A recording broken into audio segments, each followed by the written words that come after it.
मैं एक बहुत गरीब लड़की थी। हमारे पास खाने के लिए भी पैसे नहीं थे। मेरे पिताजी का भी देहांत हो चुका था। हमारा कोई भाई भी नहीं था। मेरी बहन भी अब जवान हो चुकी थी। उनकी शादी के लिए हमें बहुत सारे पैसों की ज़रूरत थी। उनके ससुराल वालों ने माँ से कहा था अगर हमने उन्हें दहेज नहीं दिया तो वो रिश्ता तोड़ देंगे। जहाँ मैं नौकरी करती थी वहाँ 3 लड़कों ने मुझे अपने साथ एक रात बिताने के मुँह मांगी रकम देने की ऑफ़र की। मैं मजबूर थी, इसलिए मैंने उनके ऑफ़र एक्सेप्ट कर ली। जब तीनों लड़के ने मेरे शरीर से अपनी भूख मिटा ली तो चौथा दोस्त भी आ गया। मुझे देखकर उसकी चीखें निकल गई, क्योंकि हालात इंसान को कोई भी कदम उठाने पर मजबूर कर देते हैं जिसके बारे में उसने कभी सोचा ही नहीं होता। कभी कभी ज़रूरत से ज़्यादा की ख्वाहिश इंसान को ख़त्म कर देती है, और मैं भी कभी ना पूरा होने वाली ख्वाहिश के रास्ते पर निकल चुकी थी। मैं रात 1 बजे से छोटे से कमरे में बिस्तर पर पड़ी हुई थी और एक के बाद एक दूसरे लड़के ने भी मेरे शरीर को नोच डाला था। मैं बहुत ज़्यादा दर्द में थी, लेकिन यह सब कुछ जो मेरे साथ हो रहा था मेरी मर्जी से हो रहा था। मुझे अपने कपड़ों का भी होश नहीं था और ना ही अपने शरीर में होने वाले दर्द का। उन लड़कों ने मेरी हालत ऐसी कर दी थी कि मेरा सारा शरीर जख्मी हो गया था। यह सोचकर मेरी आत्मा कांप रही थी कि अभी 2 और लड़के मेरे साथ अपनी हवस पूरी करेंगे और मुझे उन्हें भी पूरा समय देना होगा। मैंने कभी नहीं सोचा था कि मेरी ज़िंदगी की कोई रात ऐसी भी होगी। मैं यह सब कुछ पैसों के बदले कर रही थी, इसलिए अब इन सब से पीछे हटने का तो सवाल ही पैदा नहीं होता है। मेरी जिम्मेदारियां और मेरे घर वालों के सपने मुझे इस जगह तक ले आए थे जहां मैंने एक ही रात में 3 लड़कों के साथ रात गुजारने की हामी भर ली थी। आम हालात में किसी लड़की के लिए ऐसा सोचना भी मुमकिन नहीं है, लेकिन मैं जिस जगह खड़ी थी वहाँ मुझे यह फैसला लेने में ज़्यादा समय नहीं लगा था। सब लड़के सेहतमंद, तंदुरुस्त और नौजवान थे। उनकी ताकत के आगे मैं कुछ भी नहीं कर सकती थी। मेरे बिस्तर पर आने वाले लड़कों ने कुछ ही समय में मुझे पूरी तरीके से अपने काबू में कर लिया था। यह पहली बार था जो मैं किसी मर्द के साथ संबंध बना रही थी। दूसरे लड़के के निकलते के साथ ही तीसरा लड़का भी कमरे के अंदर आ गया। उसे देखकर मेरी जान हाथ में अटक गई, क्योंकि अब मैं थोड़ा समय चाहती थी। लेकिन वह मुझसे कहने लगा हमारे पास इतना समय नहीं है, बाहर उसके और भी दोस्त इंतजार में बैठे हैं। उसकी बात सुनकर मेरी आंखों से आंसू बहने लगे, लेकिन उसे मेरे ऊपर तरस नहीं आया और वह मेरे पास आ गया। अब मेरी हिम्मत जवाब दे रही थी। मैं बार बार उसे मुझसे दूर करने की कोशिश करती, लेकिन वो उतना ही मुझ पर हावी होने लगता। ऐसा लग रहा था जैसे उसे इस खेल में मजा आ रहा हो। मेरे हटाने से वह पहले से भी ज़्यादा जोश में मेरे करीब आता, इसलिए अब मैं उसे रोकने की गलती नहीं कर रही थी और चुपचाप बिस्तर पर पड़े उसके जुल्म बर्दाश्त कर रही थी। 1 घंटे तक वह मेरे शरीर के साथ अपनी प्यास बुझाता रहा और जाते जाते उसने अपने दांतों के निशान मेरे गर्दन पर छोड़ दिए। कहने लगा कि अगर उसे दोबारा मौका मिलेगा तो वह मेरे साथ फिर से समय बिताएगा। उसके जाने के बाद मैंने अपने शरीर की तरफ देखा तो मैं खुद कांप गई। मेरे शरीर का कोई भी ऐसा हिस्सा नहीं बचा था जहाँ पर जख्म ना हो। लड़के ने तो मेरे पूरा जिस्म को जख्मी कर दिया था। मेरे पूरे शरीर पर उसके दांतों के निशान थे। तीसरे लड़के ने भी 1 घंटे तक मुझे अपनी हवस का शिकार बनाए रखा। इन लोगों को मुझ पर जरा भी तरस नहीं आया, और आता भी क्यों। उन्होंने 1 रात के बदले मुझे मुँह मांगी रकम दी थी। वह तो मेरे शरीर के साथ खेल कर अपना पैसा वसूल कर रहे थे, और यह रात मेरी ज़िंदगी की काली रात बन गई। मेरी हालत इतनी ख़राब थी कि मुझे कुछ होश ही नहीं रहा था।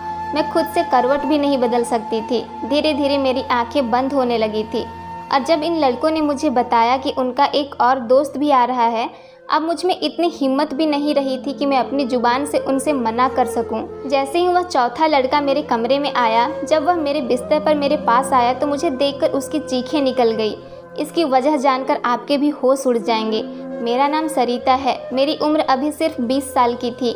मैंने बीए पास कर रखा था, लेकिन आज के समय में बीए करने के बाद कुछ भी नहीं होता। लोग तो बड़ी बड़ी डिग्रियां अपने हाथ में लिए सड़कों के ढोल समेटते रहते हैं। इस बात का सही तरीके से अंदाज़ा मुझे उस समय हुआ जब मैं नौकरी की तलाश के लिए निकली। हर कंपनी के आगे नौजवानों की एक बड़ी सी लाइन लगी हुई थी जो अपनी बारी का इंतज़ार कर रहे थे। फिर मुझ जैसी कम पढ़ी लिखी लड़की को नौकरी कौन दे सकता था, जिसके पास न तो कोई तजुर्बा था ना ही कोई अच्छी बड़ी डिग्री। मगर नौकरी मिलना मेरे लिए बहुत ज़रूरी था। मुझे किसी भी हाल में नौकरी करनी थी, क्योंकि मेरे पिता के देहांत के बाद हमारे घर में कोई भी कमाने वाला नहीं था और हम 4 बहनें बिन ब्याही घर में मौजूद हैं। मेरी बड़ी बहन ने पढ़ाई नहीं की थी, इसलिए कमाने की जिम्मेदारी उसके बजाय मेरे कंधों पर थी। जब मैं घर से बाहर निकली तो मेरे होश ठिकाने आ गए। मैं तो बाहर की दुनिया को बहुत आसान समझ रही थी, लेकिन अब मुझे समझ आया था कि हमारे लिए हमारे पिता कितने मेहनत करके 2 वक्त की रोटी कमा लाते थे। मैं हमेशा अपने पिता से इस बात की शिकायत करती थी कि वो हमारी कोई भी ख्वाहिश पूरी नहीं करते। मेरे शिकायत करने पर मेरे पिताजी के चेहरे का रंग उड़ जाता। फिर वह बड़ी मोहब्बत से मुझसे कहते, सरिता तो फिक्र मत कर, एक दिन तेरे भाग भी जाग उठेंगे। लेकिन मुझे तो दूर दूर तक वह समय नज़र नहीं आ रहा था। और फिर एक दिन मेरे पिताजी का देहांत हो गया और हमारी सुबह को आँख खुली तो हमारे पिताजी हमारे बीच में मौजूद नहीं थे। तब हमें इस बात का एहसास हुआ कि हमारे पिता हमारे लिए कितने ज़रूरी थे। जब तक हमारे सर पर मौजूद थे, कम से कम दुनिया की बुरी नज़रों और रोटी जैसी ज़रूरी चीज़ों से तो हम महरूम नहीं थे। पिता के देहांत के बाद कुछ दिन तक तो हमारे पड़ोसियों ने और ख़ानदान वालों ने हमारी मदद कर दी, लेकिन फिर धीरे धीरे सब अपनी ज़िंदगी में बिजी हो गए। आज के दौर में भला कौन किसका पेट भर सकता है। मजबूर होकर मुझे ही नौकरी ढूंढने के लिए घर से बाहर निकलना पड़ा। तब मुझे समझ आया कि एक औरत के लिए बाहर की दुनिया कितनी मुश्किल है। किसी भी कंपनी में मुझे नौकरी नहीं मिल रही थी। जहाँ भी जाती उसके बाहर नौकरी की तलाश में लोगों की भीड़ लगी होती। मैंने सोचा कि मैं किसी स्कूल में टीचर की नौकरी कर लेती हूँ, लेकिन यह सुनकर तो मेरी हालत ख़राब हो गई कि आज के दिन में भी ज़्यादा काम करने के बदले सिर्फ 3 से 4 हज़ार मिल रहे थे। इतने पैसों में तो घर के बिल भी जमा नहीं हो पाते। और इसमें भी स्कूल की प्रिंसिपल मुझसे मेरा तजुर्बा पूछती तो मेरा मुंह खाली रह जाता। सड़कों के धूल जाने के बाद भी मुझे कोई नौकरी नहीं मिली। जब मेरी दोस्त को पता चला कि मैं नौकरी ढूंढ रही हूँ तो उसने अपने भाई से बात करके एक रेस्टोरेंट में मुझे वेटर की नौकरी दिलवा दी। शहर के एक सुनसान इलाके में बना हुआ था यह रेस्टोरेंट। यहाँ पर हर समय सिर्फ मर्द ही आते थे। उन्होंने मुझे पहनने के लिए अपने रेस्टोरेंट की यूनिफॉर्म दे दी जो बहुत ज़्यादा टाइट थी और उस पर इस रेस्टोरेंट का नाम लिखा हुआ था। उन्होंने मुझे अगले ही दिन नौकरी पर बुला लिया था, लेकिन उन्होंने मुझसे अजीबोगरीब शर्त रखी थी जो मुझे माननी ही थी। उन्हें एक मॉडर्न सी लड़की वेटर के लिए चाहिए थी जिसके खूबसूरत से बाल उसके कंधों पर पड़े हों, अच्छा सा मेकअप करके हॉल में खड़ी हो। मैं यूनिफॉर्म अपने बैग में ही रखकर घर वापस आ गई। मैं अभी तक यह फैसला नहीं कर पाई थी कि मुझे यह नौकरी करनी है या नहीं, क्योंकि मुझे यह काम बहुत मुश्किल लग रहा था। जब मेरे पिताजी जिंदा थे तो कभी भी बिना किसी ज़रूरत के घर से निकलने की नौबत ही नहीं आई थी, और इस रेस्टोरेंट में इतने सारे मर्दों के बीच इतने टाइट यूनिफॉर्म पहनकर खड़े होना मेरे लिए बहुत मुश्किल काम था। मगर पेट इंसान से सब कुछ करवा लेता है। मैं घर वापस आई तो मेरी माँ दरवाजे पर खड़ी परेशान थी। मुझे देखकर उनकी आंखों में आंसू आने लगे। मैंने माँ से कहा कि आप यहाँ पर क्यों खड़ी हैं? तो मेरी माँ ने मुझे रोते हुए बताया कि बेटा, बिजली के मीटर वाले आए थे और उन्होंने हमारे घर की बिजली बंद कर दी। माँ की बात सुनकर मेरा दिल बैठ गया। गर्मियों के दिन थे और इन दिनों में बिना बिजली के रहना बहुत मुश्किल काम था। पिछले 2 महीने से हमने बिजली का बिल जमा नहीं किया था। शायद इसी वजह से वह हमारे घर की बिजली काट कर चले गए थे। मेरी माँ के आंसुओं ने मेरे फैसले को आसान कर दिया। मैंने अपनी माँ को गले लगाकर दिलासा दिया और उन्हें बताया कि मुझे एक अच्छी नौकरी मिल गई है और कल से मुझे नौकरी पर जाना है। माँ ने मेरे सर पर हाथ रखकर कहा कि अब तुम ही हमारा सहारा हो, तुम्हें ही अपनी बहनों की शादी भी करनी है। माँ ने एक बहुत बड़ी जिम्मेदारी मेरे कंधों पर डाल दी थी और मैं सोच रही थी कि अब मैं यह जिम्मेदारी कैसे निभाऊंगी, लेकिन जो भी हो मुझे यह फ़र्ज़ निभाना था। माँ ने मुझसे पूछा कि मुझे नौकरी कहाँ पर मिली है, लेकिन मैं उन्हें बता नहीं सकती थी कि मुझे कहाँ नौकरी मिली है। इसलिए मैंने माँ से कह दिया, एक बड़ी कंपनी में अच्छी नौकरी मिल गई है। मेरी नौकरी का समय दोपहर 1 बजे के बाद से रात 12 बजे तक है। यह बात मैंने अपनी माँ को बहुत ही मुश्किल से बताई थी। मेरी नौकरी का समय जानकर मेरी माँ मुझे हैरत से देखने लगी और मुझसे पूछने लगी, यह कैसी कंपनी है जहाँ का समय दोपहर लंच के बाद से रात को 12 बजे तक है? मैंने अपनी माँ से झूठ कह दिया कि मल्टीनेशनल कंपनी है और यहाँ 24 घंटे काम होता है। इस समय हमें पैसों की इतनी ज़रूरत थी कि मेरी माँ ने मुझसे ज़्यादा सवाल नहीं किए। अगले दिन दोपहर 2 बजे ही मैं रेस्टोरेंट में जाने के लिए निकल गई। मुझे नहीं पता था कि अब मेरी किस्मत मुझे यहाँ से कहाँ ले जाने वाली है।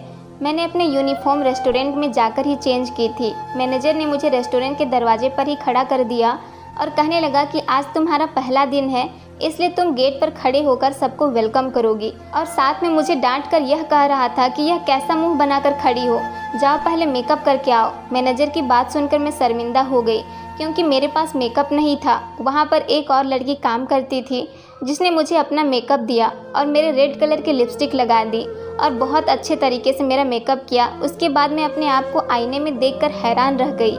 यह बात तो मैं पहले से ही जानती थी कि मैं खूबसूरत हूँ और मेरा रंग भी सफ़ेद है, लेकिन इस लड़की के मेकअप करने के बाद तो मेरा रूप निखर गया था। मैं खुद को आईने में देख रही थी। यह लड़की मुझसे कहने लगी, यह लोग लड़कियों की खूबसूरती देखकर ही उन्हें यहाँ काम पर रखते हैं, वरना काम करने वाले लोग तो दुनिया में हजारों मिल जाते हैं। मैं जानती थी कि नौकरी मुझे मेरी काबिलियत की वजह से नहीं बल्कि मेरी खूबसूरती की वजह से मिली है। नौकरी का पहला दिन मुझे बहुत ही लंबा लग रहा था। मैं दोपहर 2 बजे से गेट पर खड़ी आने जाने वाले मर्दों और औरतों का वेलकम कर रही थी। यहाँ पर औरतें कम ही आती थी और मर्द ज़्यादा आते थे। रात तक खड़े खड़े मेरे पैरों में दर्द हो चुका था और अब मुझे वापस बसों के धक्के खाते हुए घर भी पहुँचना था। 1 बजे के करीब मैं अपने घर पहुँची। मेरी माँ मेरा इंतज़ार कर रही थी, मेरे लिए जाग रही थी। माँ ने मेरे साथ बैठकर खाना खाया, फिर मैं बिस्तर पर लेट गई। मुझे अपने पिता की बहुत याद आ रही थी, क्योंकि मेरे पिता मेरे बहुत ज़्यादा नखरे उठाया करते थे। फिर भी मैं उनसे कोई न कोई शिकायत करती ही रहती, जो आज मुझे पता चला था कि वह कितनी मेहनत करके हम लोगों का पेट पाल रहे थे। मेरे पैर बहुत ज़्यादा दर्द कर रहे थे। मुझे पता ही नहीं चला कि मुझे कब नींद आ गई। अगले दिन फिर मैं दोपहर के बाद अपने घर से निकल गई, लेकिन आज मैनेजर ने मुझे गेट पर खड़ा नहीं किया था, बल्कि कस्टमर से ऑर्डर लेने का काम दिया था।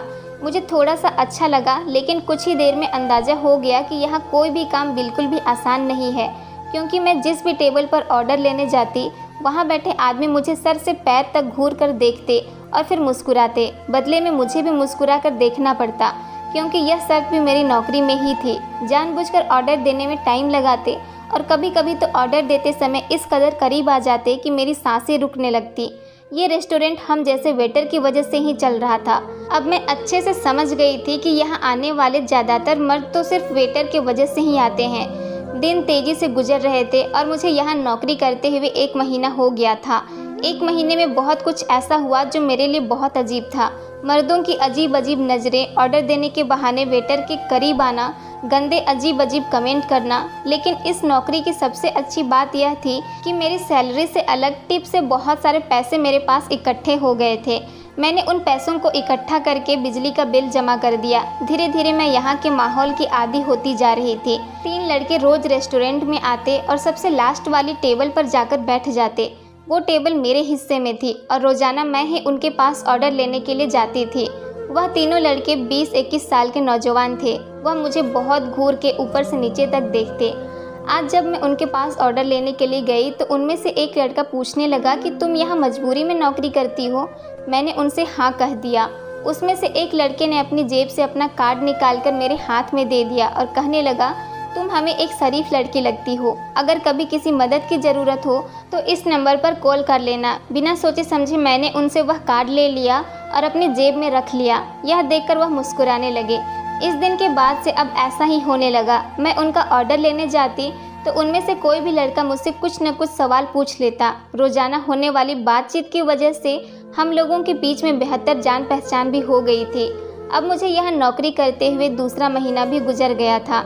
माँ ने मुझे एक दिन बताया कि मेरी बड़ी बहन के लिए एक बहुत अच्छा रिश्ता आया है, जल्दी शादी करना चाहते हैं। माँ की बात सुनकर मैं परेशान हो गई, क्योंकि अभी तो मैंने घर के खर्चे की जिम्मेदारी ही उठाई थी।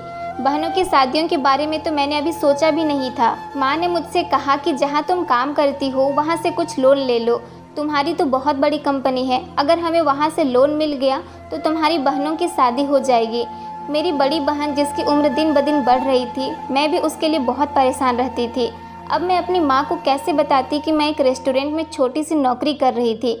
इतने पैसे मुझे कहाँ से मिलते? माँ ने जब मुझे यह कहा तो मैंने उसको किसी भी बात का जवाब नहीं दिया, लेकिन माँ की आंखों में मुझे एक उम्मीद नजर आई थी। माँ को पूरा विश्वास था कि मुझे कंपनी से लोन मिल जाएगा और मैं सोच रही थी कि मेरे झूठ ने तो मुझे बहुत बुरा फंसा दिया है। अगले दिन मैं जब अपनी नौकरी पर गई तो सारे दिन परेशान रही और मेरे चेहरे की परेशानी मेरे साथ काम करने वाली लड़की ने भी नोट कर ली। वह मुझसे कहने लगी, क्या बात है, आज तुम बहुत परेशान लग रही हो। मैंने उसे बताया कि मेरी बड़ी बहन की शादी है और हमारे पास उनकी शादी के पैसे नहीं हैं। मेरी बात सुनकर वह कहने लगी, तो इतना खर्चा करने की क्या ज़रूरत है, सादगी से शादी कर दो। उसकी बात सुनकर मैं सोच में पड़ गई, क्योंकि वह ठीक ही तो कह रही थी। इतनी धूमधाम से शादी करने की क्या ज़रूरत थी। घर आकर मैंने अपनी माँ को यही मशवरा दिया कि वह सादगी से बहन की शादी कर दे, लेकिन मेरी बात सुनकर वो कहने लगी, किसी को हमारे घर की हालात के बारे में कुछ पता नहीं है। लड़के वालों ने पहले ही दहेज के नाम पर एक लंबी लिस्ट हमारे हाथ में थमा दी है और अगर मैंने खाली हाथ तेरी बहन को विदा कर दिया तो उसके ससुराल वाले सारी ज़िंदगी उसे बातें सुनाएंगे। माँ की बात सुनकर मुझे बहुत गुस्सा आया। मैंने कहा कि ऐसी जगह दीदी की शादी करने की क्या ज़रूरत है। मेरी बात सुनकर माँ मुझसे नाराज़ हो गई और कहने लगी, भगवान की कृपा से तेरी बहन का एक अच्छी जगह से रिश्ता आया है तो तू उसमें भी ऐब निकाल रही है। अगर आज तेरे पिता जिंदा होते तो मुझे तेरी मिन्नतें ना करनी पड़ती। वह खुद ही अपनी बेटी के लिए जैसे तैसे पैसे इकट्ठे कर लेता। माँ की आंखों में आंसू आ गए थे और उनकी बातों ने ही मेरा दिल भी दुखा दिया था। वह ठीक ही तो कह रही थी कि अगर हमारे पिताजी जिंदा होते तो वह किसी भी तरह हमारे लिए पैसा जमा कर लेते। मैंने अपनी माँ को गले लगाया और उनसे वादा किया कि मैं जल्दी ही पैसों का इंतजाम कर लूँगी। मैं इस समय खुद नहीं जानती थी कि इतने सारे पैसे मुझे कहाँ से मिलेंगे। पिता का साया औलाद के लिए बहुत बड़ा उपहार होता है। वह अपनी जान पर खेल कर भी औलाद को ज़िंदगी के सारे सुख देता है और मेरे लिए अपने बाप की जगह लेना बहुत मुश्किल था। अब मैं हर समय परेशानी में रहती थी और पैसों का इंतज़ाम कहाँ से करूँ यही सोचती रहती थी। मैंने उस रेस्टोरेंट के मैनेजर से पैसों की बात की थी, लेकिन मेरी बात सुनकर जिस नज़र से उसने मुझे देखा था मैं खुद भी ज़मीन में गिर गई। एक वह लड़के अभी रोज़ाना रेस्टोरेंट में आते थे। आज मैं उनका ऑर्डर लेने गई तो उनमें से एक ने कहा कि क्या बात है, आज तो आपके चेहरे का रंग उतरा हुआ है। उसकी बात सुनकर न जाने क्यों मेरे आंखों में आंसू आ गए थे। वह बार बार मुझसे पूछने लगा कि मुझे क्या परेशानी है। मैं उसे बता दूं, हो सकता है हम आपकी कुछ मदद कर सकें। ना चाहते हुए भी मैंने उसे अपनी पूरी बात बता दी, क्योंकि मुझे भी किसी ऐसे दोस्त की तलाश थी जिसके आगे मैं खुलकर अपना दर्द बयां कर सकूं। मेरी बात सुनकर उसके चेहरे पर मुस्कुराहट आ गई और वह कहने लगा, इतनी छोटी सी बात के लिए तुम इतना परेशान हो रही हो। मैंने तुम्हें अपना कार्ड इसलिए दिया था कि तुम्हें कोई भी परेशानी हो तो तुम मुझे याद कर लेना। मैं हैरत से उनके चेहरे को देखने लगी। मैं सोच भी नहीं सकती थी कि वो तीनों अजनबी लड़के मुझे पैसे दे सकते हैं। लड़कों ने मुझसे पैसे देने की हामी भर ली। मैं हैरत से आंखें फाड़ कर उनकी तरफ देख रही थी। वो कहने लगे, हमें तुम्हें पैसे देना हमारे लिए कोई बड़ी बात नहीं है, लेकिन मुझे भी उनके लिए कुछ काम आना होगा। इनकी बात सुनकर मैं डर गई। लड़कों को मुझसे क्या काम हो सकता है, यह बात समझने में मुझे ज़्यादा देर नहीं लगी थी। मैंने फ़ौरन ही घबराकर उनसे कहा, नहीं, मैं शरीफ घर की लड़की हूँ और मैं कोई गलत काम नहीं कर सकती।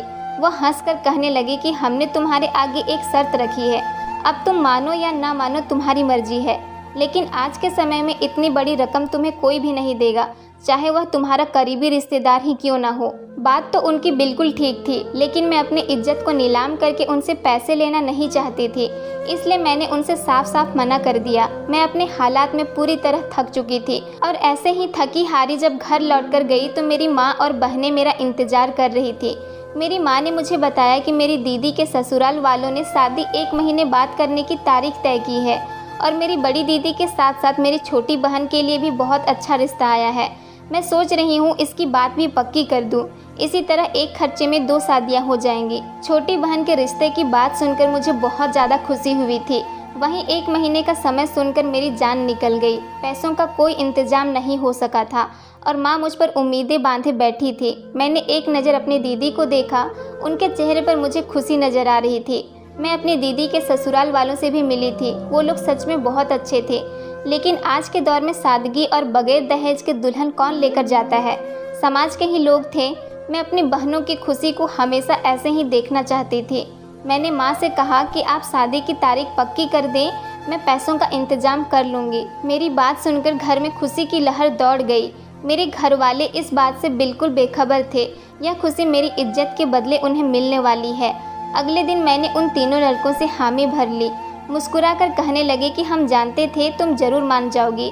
उन चारों ने एक रात के लिए मुझे अपने साथ ले जाने की बात की थी। मैंने माँ को बताया कि साल के आखिरी की वजह से कंपनी में बहुत ज़्यादा काम है, मुझे पूरी रात कंपनी में ही रुकना पड़ेगा। कंपनी ने मेरा लोन पास कर लिया है, इसलिए मुझे भी अब उनकी बात माननी पड़ेगी। लोन पास होने की बात सुनकर मेरी माँ बहुत ज़्यादा खुश हो गई और उन्होंने मुझे रात में रुकने की इजाज़त भी दे दी और मैंने रेस्टोरेंट से छुट्टी ले ली। उसके बाद मैं लड़कों के साथ चली गई। इन लड़कों ने मुझे अपनी दरिंदगी का निशाना बना डाला और जब चौथा लड़का अंदर आया तो मुझे देखकर उसकी चीखें निकल गई, क्योंकि मेरा पूरा बिस्तर खून से भरा हुआ था और मैं अपने जीवन की आखिरी सांसें गिन रही थी। उसने फ़ौरन ही मुझे अपने हाथों में उठाया और गाड़ी में डालकर छोटे से हॉस्पिटल में ले गया। इस हॉस्पिटल में शायद उसका कोई जानने वाला डॉक्टर था। कई घंटे आईसीयू में रहने के बाद मेरी हालत कुछ बेहतर हुई, लेकिन मेरा जख्मी शरीर मेरी बर्बादी की गवाही दे रहा था। वह लड़का जो उन लोगों का ही दोस्त था, लेकिन उसके अंदर इंसानियत अभी बाकी थी। उसे मुझ पर रहम आ गया शायद, नहीं तो बिस्तर पर ही दम तोड़ जाती। मेरे माँ को फ़ोन करके बता दिया था कि मेरी कंपनी से छुट्टी नहीं हुई है। इस लड़के ने हॉस्पिटल का सारा खर्चा खुद उठाया और उसके दोस्तों ने मुझे पैसे दे दिए थे। वह चारों बहुत अमीर कारोबारी लोगों के बेटे थे। अगर वह चाहते तो बगैर मेरी इज्जत लूटे भी मेरी मदद कर सकते थे। मेरी तबीयत कुछ ठीक हुई तो हॉस्पिटल वालों ने मुझे छुट्टी दे दी और वह पूरी रकम भी मेरे हाथ में आ गई थी। लेकिन अब कुछ भी पहले जैसा नहीं रहा था। इस लड़के ने मुझे अपनी फैक्ट्री में नौकरी की ऑफ़र दी थी और यकीन दिलाया था कि मैं वहाँ इज्जत से नौकरी करूँगी। आज मेरी दोनों बहनों की शादी थी। अब मैं इस लड़के के फैक्ट्री में नौकरी कर रही हूँ। एक बात मैं अच्छी तरह जान गई थी कि बगैर किसी मतलब के मदद करने बैठे लोग बहुत कम हैं, बल्कि ना के बराबर ही हैं। नौकरी करने वाली लड़कियों को इज्जत की नज़र से देखे, क्योंकि वह बहुत ही मजबूरी की हालत में अपने घर से निकलती है, और वह फिर तंग कपड़े पहन रही हो या फिर किसी रेस्टोरेंट के गेट पर ही क्यों न खड़ी हो। अगर वह ऐसे कपड़े पहन रही है तो उसकी बहुत ज़्यादा मजबूरी होगी। इसका मतलब यह नहीं कि वह आवारा या बदचलन है। औरतों को सम्मान दे, उनकी इज्जत करे। दोस्तों, मैं उम्मीद करती हूँ आपको हमारी कहानी पसंद आई होगी। अगर कहानी पसंद आई है तो वीडियो को लाइक करें, चैनल पर नए हैं तो चैनल को सब्सक्राइब करें और हाँ, नोटिफिकेशन बेल को ज़रूर दबाएं ताकि अगली अपडेट सबसे पहले आपको मिले। धन्यवाद दोस्तों।